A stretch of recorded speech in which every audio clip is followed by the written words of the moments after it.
Oh, damn.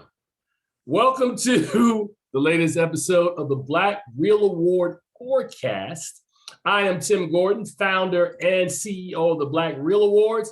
Cordell Martin is the nominating chairman of the Black Reel Awards. Cordell, how are you, sir? Doing well, doing well. Thanks for having me.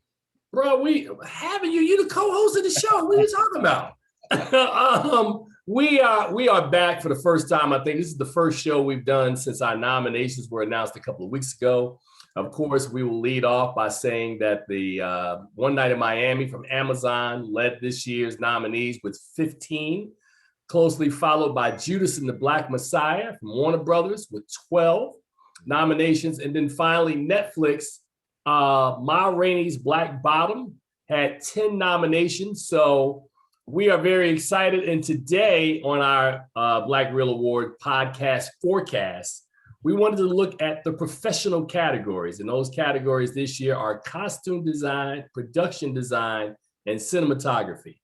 And if you're sitting at home wondering where's editing, you got to tune in next year. Editing will be added to professional categories, but this year we just had these three.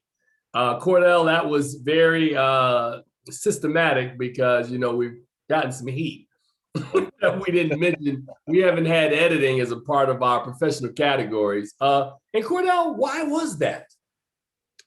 Well, as we're expanding our voting academy, one of the things that we're looking at is creating individual branches.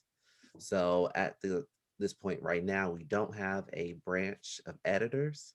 And so just to keep with the theme of us, picking the most the quality films that fit that particular category. Right. We want to make sure that we have the experts and subject matter experts to weigh in on those nominees. So after we've gotten some feedback and comments from editors throughout the industry, that's something we plan on adding, and as well as including those individuals in the fold to make sure we have those quality nominees. Yeah, and I mean, it makes perfect sense, man. I think over the last 5 years, we've added these professional categories that we're going to discuss today. As I did some press earlier this week, I kept telling people we've had a front row seat on watching the evolution of Black film and its rise in Hollywood. And right now, we're kind of like really in a golden period right now. So, I mean, let's jump right into it, man. I mean, we've got some really strong nominees, and we're going to lead off, as I just saw you put up, outstanding cinematography. Let's look at this year's nominees, man, in this category. So, of course, Newton Thomas Sigel for The Five Bloods. Sean Bobbitt for Judas and the Black Messiah, okay? Marcel Rebb for Malcolm and Marie. Tammy Riker for One Night in Miami. And Hoyt Van Hoytema for Tenet. Now, the first thing I noticed, man, these are Black Reel Award nominees, Cordell, and this probably speaks to what you were saying before about subject matter experts when we're talking about editing. Here we are in cinematography, and you're looking at a year, man, where you got 5 nominees in this category, and not one of them are, I hate to say it, are African-American or African descent. Yeah. I mean, it goes to show that although we've had progress in terms of, Black films being made and directors and writers and actors, what you'll see with these professional categories is that there's still a lot of room for, African Americans and Black people to enter those spaces and really get the opportunities to work in those fields. Well, you know what it puts me in the mindset, and you and I have been having internal conversations around. We need to do a better job of identifying professionals in all of these different disciplines. Mm-hmm. And cinematography is definitely going to be one. I know for years, Ernest Dickerson was a name that was out there, and there have been some other folks who have been cinematographers, but I think we've got to do a better job of cultivating, not just in this category, but as you said, in all of these professional categories, to get we have a lot of interest in folks wanting to produce films, direct films, and star in films. There are multitudes of jobs in this industry, and these are at the highest level. Here's an example of 5 really good ones. So, Cordell, what are you thinking, man, from a cinematography? And I know which one really jumps out to me, but I'll let you start, man. What film or films do you think are the strongest contenders in this category? I mean, I think this category overall is really strong. I mean, usually when you think of cinematography, you think of those, war films or action films. So a film like The Five Bloods and Tenet, I'm not shocked that they are, part of the final five. I thought the cinematography in Judas and the Black Messiah was really strong. Mhm. Um, Malcolm and Marie, I think the cinematography probably was like the third character to, John David Washington and Zendaya. Yep. And then One Night in Miami, I thought it was beautifully shot, and really captured that era of the film. Mhm. So pretty strong lineup, I think. I would agree with you. I think all 5 of these are shot very well. But I think, as you said, to reiterate and piggyback of what you just said with Malcolm and Marie, whenever either your score or your cinematography almost serves as a character, to Mhm. me that kind of separates that from any other film. And the black and white, I think, Yeah. in some strange way almost draws you into the story because it makes you watch it that much more because you're not really focusing on colors and Mhm. complexion and things of that nature. And it's a very monochromatic sort of a black and white that's used in this film that I think really kind of elevates it, Cordell, over the other 4 contenders in this category. Now, again, let's be real. I mean, Tenet, there's so much stuff going on in this film, and I love me some Christopher Nolan. This film, man, again, is another one that I think really, really looks good. I think Judas and the Black Messiah. The trick in that film was trying to capture and recreate late 1960 Chicago, which I think Shaka King and his team did amazingly well. And of course, Spike Lee on location over in Thailand with the Five Bloods, also with one of the final performances of Chadwick Boseman and an electric performance from Delroy Lindo.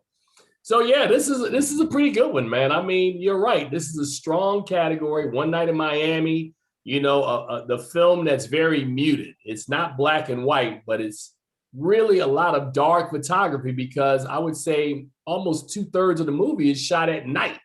Mhm. While these guys in a room on the rooftop and of the I think it was called the Hamilton House, that served as the backdrop for this conversation, is all that conversation with these 4 icons. So yeah, man, I mean, this right here, and we've talked about the embarrassment of riches that are this year's nominees for the 21st annual Black Reel Awards. And I will just tell you, man, oh, how far we've come, my brother. Oh, yes. Because we're looking at some really good nominees, and I hope that this trend continues. So, Cordell, what are you thinking, man? Has the best shot, or what 1 or 2 or 3 films do you think have the best shot to win, show, and place? Yeah, I would say if I were a betting man, I would say probably between The Five Bloods, Malcolm and Marie, and Judas and the Black Messiah. Wow. I think, as we mentioned with Malcolm and Marie, that cinematography just plays a key role in telling the story of that film. The Five Bloods, Spike Lee obviously is very popular with our awards. It's been nominated close to 30 nominations just in the film side alone. Right. Uh, Judas and the Black Messiah, I think, as we've mentioned, with its late release, it has been able to gain a lot of traction amongst voters because it's the latest thing that they saw. So I would say one of those 3. In terms of snubs, the only film I can think of that could have been a nominee here is the 40-year-old version. Wow. Yeah, Rada Blanks. I mean, my gosh, she got 8 nominations, man, including Yeah. 7 for her individually. So it clearly was a movie that was marketed well. Netflix had it on, and Rada did her thing, man. So, all right. So those are the nominees for outstanding cinematography. What's our next category? Oh yeah, original outstanding costume design. That's an original. This is a category that we added, and I want to say specifically it was added back in 2018. Am I correct? 2018, 2019? 2019, the year of Black. 2019. Yep. It was not, we had to create this category because there were always some films that I thought had good costumes, but the year Black Panther came out, man, we've got to do a costume design category, and here it is. And let's look at these year's nominees, and then we can kind of talk a little bit about why costuming is so important. We lead off with Michael Wilkinson for Jingle Jangle, A Christmas Journey. And I love how you have a costume in each slide. So this is very cool. Ma Rainey's Black Bottom from Ann Roth, costume designer. Very nice. One Night in Miami, Francine Jameson Tanchuk. Very nice. Nicely done. Sylvie's Love, costume designer Phoenix Mello. Wow. And last but not least, Paulo Nadeau for the United States versus Billie Holiday. And Cordell, I will just say once again, man, just like we said a couple of minutes ago, we'll lead off with the exact same lead. Out of 5 nominees in this category, 1 is African-American or of African descent. Yeah. So you've got 10 nominees, and there are 1 African-American nominee or 1 nominee of African descent at the Black Reel Awards. We, my brother, have got to do better. So, and when I say we've got to do better, we've got to kind of do a better job of recruiting some costume designers of color who will come in, and if they're not at least the nominees, they will at least kind of point us in the right direction of what we should be looking for to further clarify this category. And I'm only using this level of transparency because for me, in my mind, I always want our categories to be as strong as they can be. And the fact that our voters, I think, have done an amazing job with what they had to work with this year and the overabundance of possible nominees. Cordell, which one of these films for you, which one of these nominees has the costumes that you think could push them over the top? I mean, just to echo what you said, I think this is a very strong category. I mean, just looking at the sketches and with films, I think the costumes definitely was a highlight for those films. In particular, like Ma Rainey, Jingle Jangle, I mean, Sylvie's Love, and the Billie Holiday films. I thought that those costumes were beautifully made, really helped sell the story in those different eras of each of those films. In terms of who I think, will win. Yeah, this is a tough one, bro. This is tough. Yeah, this is tough. And, one thing to know, when we created this category 2 years ago, Ruthie Carter won this category back-to-back for Black Panther and Dolomite Is My Name last year. So it's very interesting not to see her this year as a nominee. I don't think she had anything eligible as a push back the release date of Coming to America. So we'll probably see her as a nominee next year for that film. But back to these nominees, I mean, it's a good group. I would say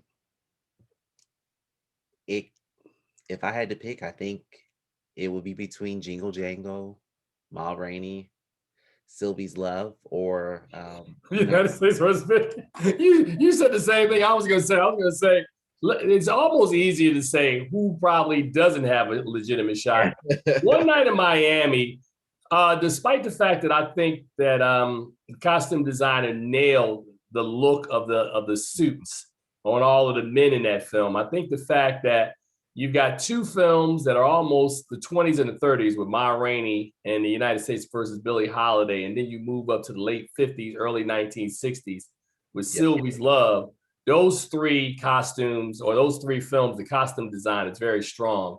Jingle Jangle, which is like a holiday film, Netflix really, David E. Talbert and you and I have talked about it, and I've talked about it on the other show that we produced, the other podcast. David E. Talbert has done several films.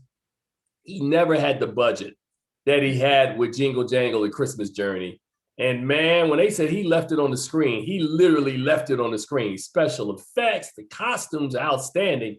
As you talked about earlier when we were talking about cinematography with Malcolm and Marie about the cinematography almost being like a character, the costumes in Jingle Jangle are absolutely jaw-droppingly good. They really are, man. I mean, so I'm with you. I think if these last two categories that we're discussing now would be very difficult for me to cast an individual vote.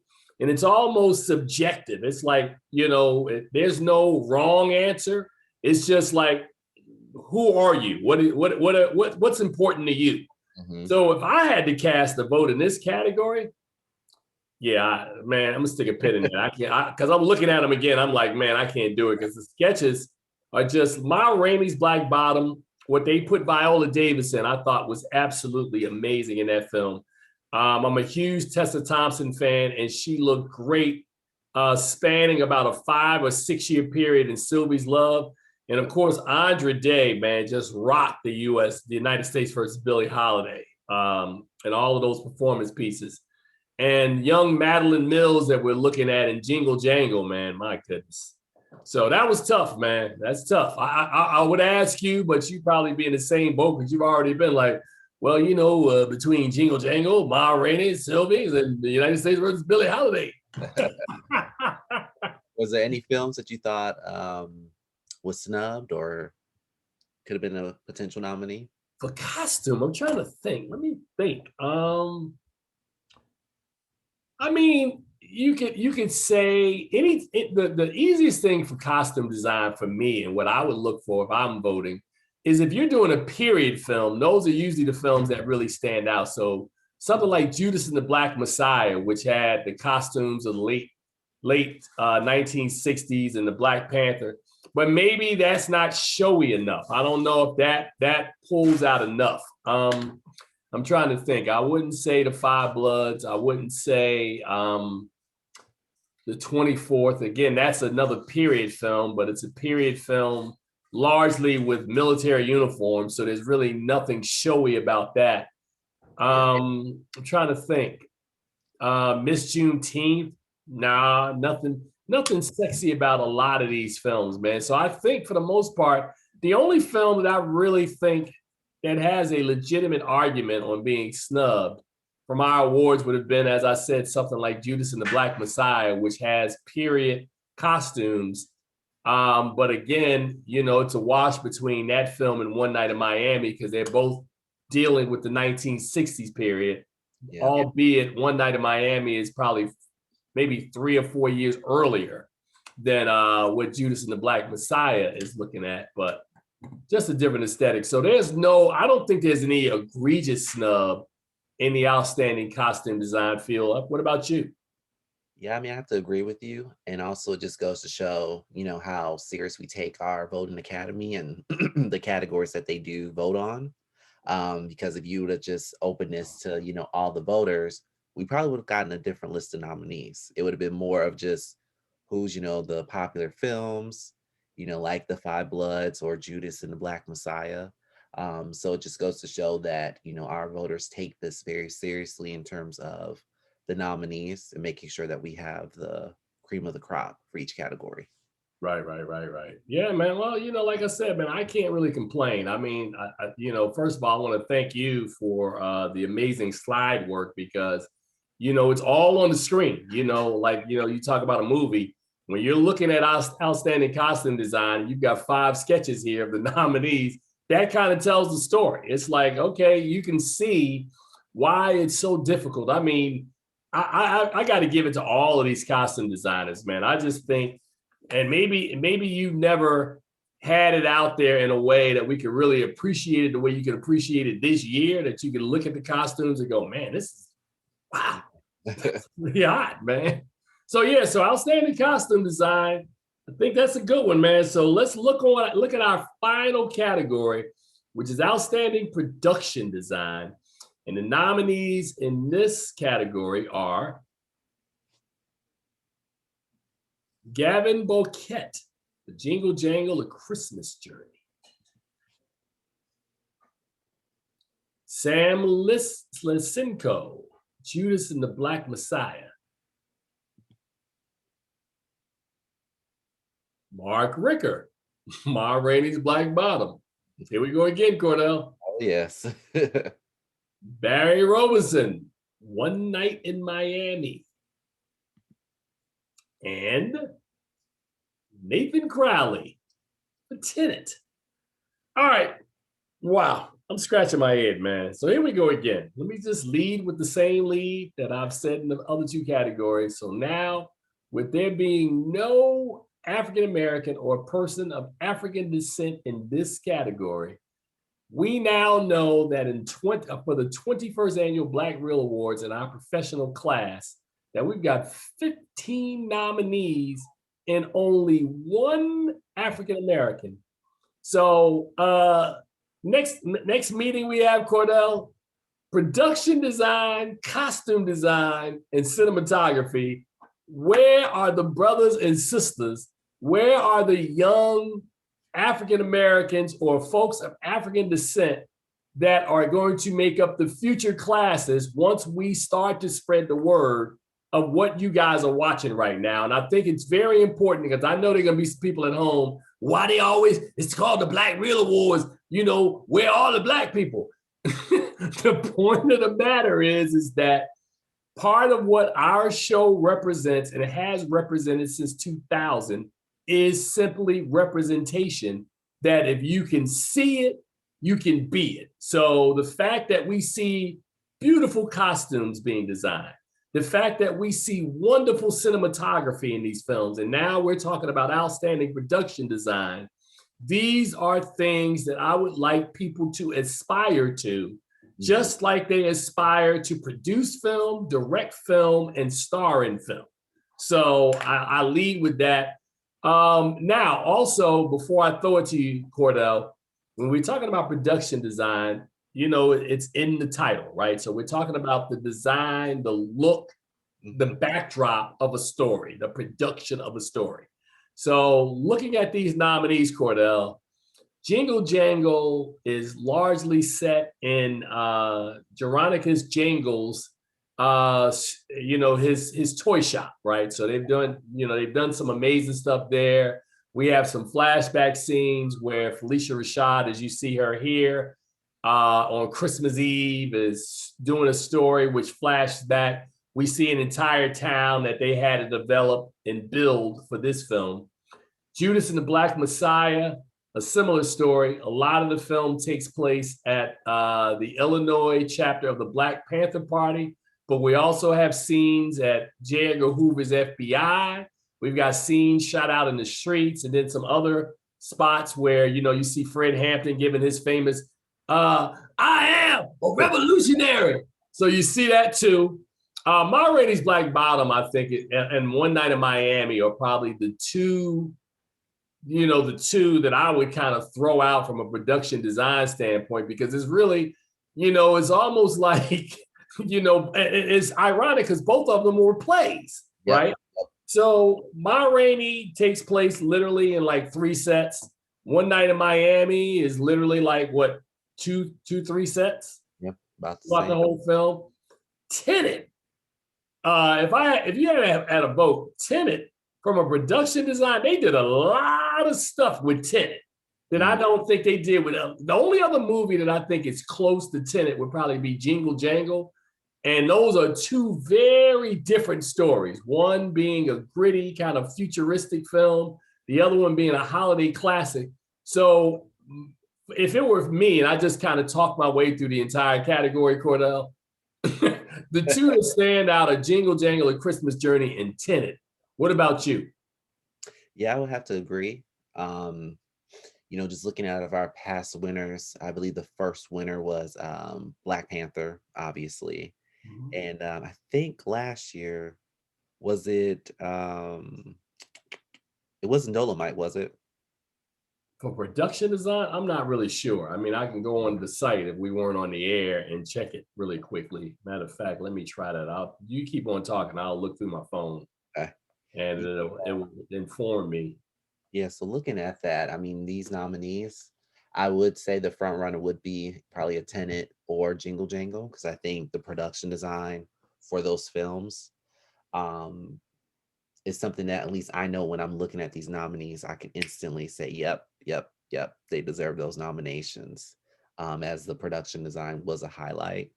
And plus, I mean, with both of those films, especially Jingle Jangle, like you have to kind of create your own, set and look and feel, as opposed to like Judas and the Black Messiah or Ma Rainey or One Night in Miami, where you kind of have some structure to work with in terms of the time period and era to really capture.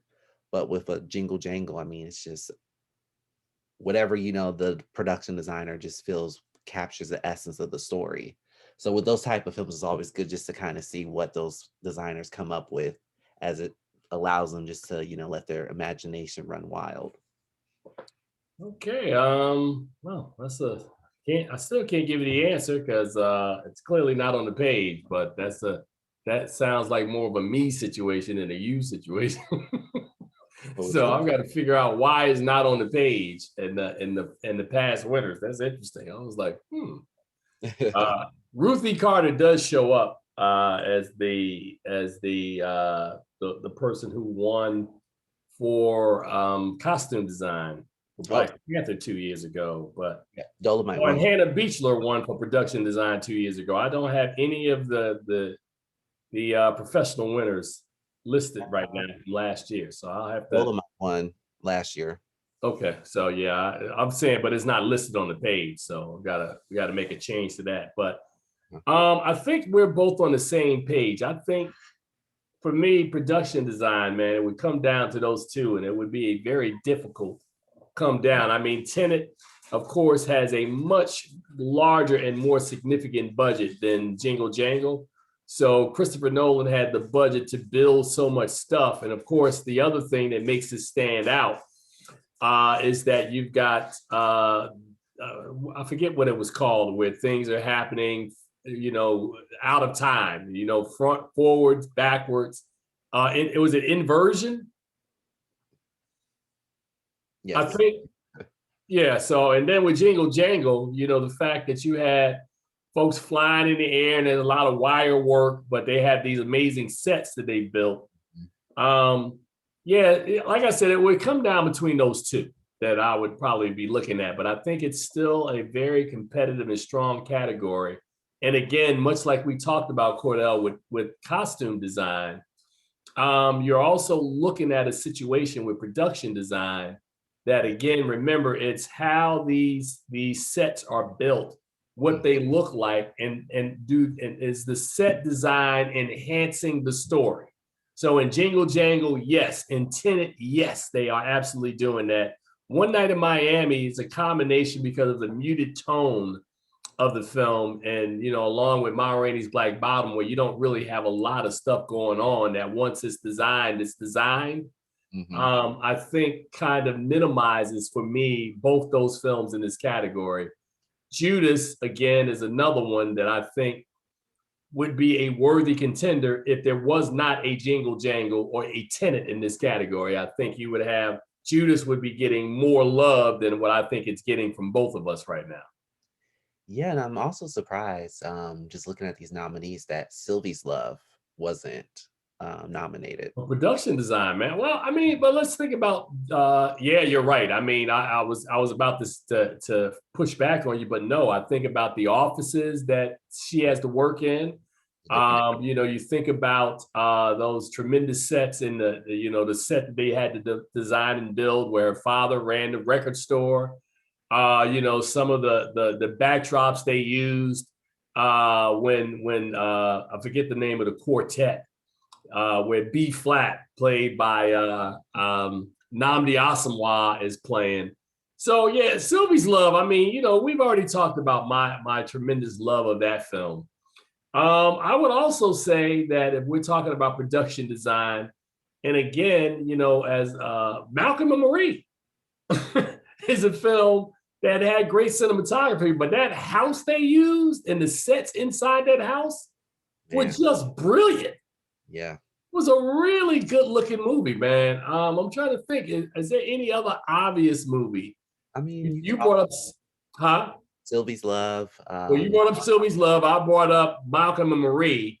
maybe United States versus Billie Holiday, if you want to Another one, that another one that was worthy this year. I mean, and to a certain extent, for production design, another film we haven't talked about, The Five Bloods. That was another one. I mean, so and of course, you've got films like The 24th, that was smaller, or Miss Juneteenth, that was some of these smaller films.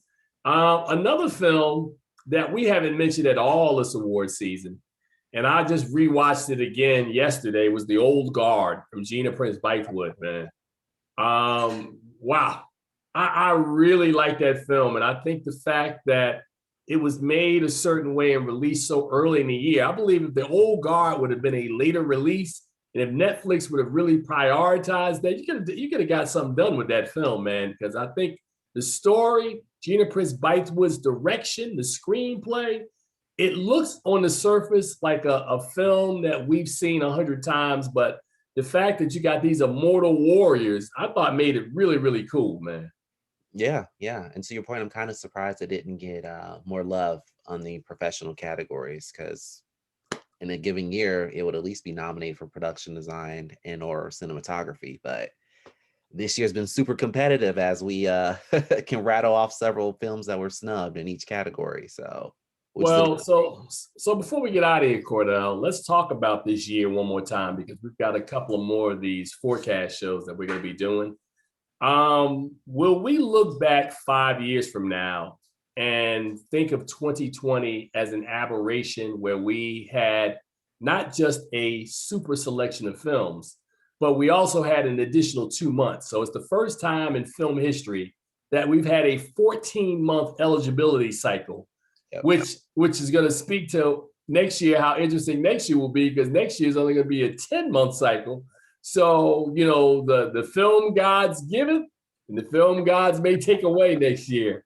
But so will we remember this year in that way, that will the narrative be, yeah, you had so many strong films because you had 14 months of films versus 12? Or have we turned a corner, and with people like Lee, Duvernay, Jenkins, Coogler, Shaka King, Regina King, Steve, what's his name? Steve McQueen, Very that true. we have so many creatives now that we are just in this rich, this content rich period where this is going to become the norm more than an aberration? I mean, I think so. I think this is definitely a turning point, just as we saw, a couple years back with 12 Years a Slave and Fruitville Station, where we saw the shift in terms of the amount of quality Black films being made. But now, with this era in particular, you see the rise of more opportunities for these films to be showcased. Now with, streaming services like Amazon, the Disney Plus, the Netflix. So it gives Black filmmakers and performers more opportunities to, have these films out to the masses. And then, as you mentioned, just the rise of Black creatives, as directors and writers. But then also a lot of these actors and actresses are, taking, their own careers in their own hands by producing these films. You look at Malcolm and Marie with John David Washington and Zendaya as producers. Denzel has produced all of the August Wilson films. Viola has her own production company. So a lot of these creators are now taking matters into their own hands, as opposed to early on when we did these awards, where it was more of just what the studio wanted, as opposed to, our people demanding that they have a seat at the table with their films. Right. I mean, I don't know how many times I can say how humbled and proud I am. I mean, we haven't made the films or produced the films or worked, as in the professional categories behind the scenes. But I think, as I said earlier, doing press for the Black Reel Awards, that we all have a role to play, and that we we are the stewards of making sure that these performances are saluted, acknowledged, and remembered on an annual basis, man. And the fact that we were patient early when the evolution was slowly starting to happen, and now we have gotten to a place where we are now, bro. I'm just like, this is golden right now. We are in a really, really great place, and I am very interested and eager to see where we're going to be later on this year. I have no idea. You probably, as nominating chairman, have a much better idea of what we're looking at for 2021. And then also remember, Cordell, there's so many movies that were supposed to be 2020 releases that will push back to this year. So this calendar is going to be crowded. And I have a sneaky suspicion that we're going to end up with as many quality films in 2021 as we had in 2020. I agree. Wow, man. All right, bro. So I think that about does it. This is the first of our several podcasts that we're going to be doing, that we're going to be forecasting these winners. The 21st annual Black Reel Awards, of course, happen on Sunday, April the 11th at 8 p.m. Cordell didn't put the 8 p.m. in there yet. At 8 p.m., you just stay with us. Go to blackreelawards.com, or you can follow us on our YouTube channel. I think it's YouTube Black Reel Awards. Also follow us on Facebook, Instagram, Twitter, all at the Black Reel Awards. Cordell, it is always a pleasure, man, when we get together, man, to do this show. And as I tell you guys, please see something good at the movies. In this case, the movies would be your living room. Find you something cool and stream, and we will be back soon with more episodes of the Black Reel Awards podcast forecast editions. You guys take care. We'll see you on the other side. Bye.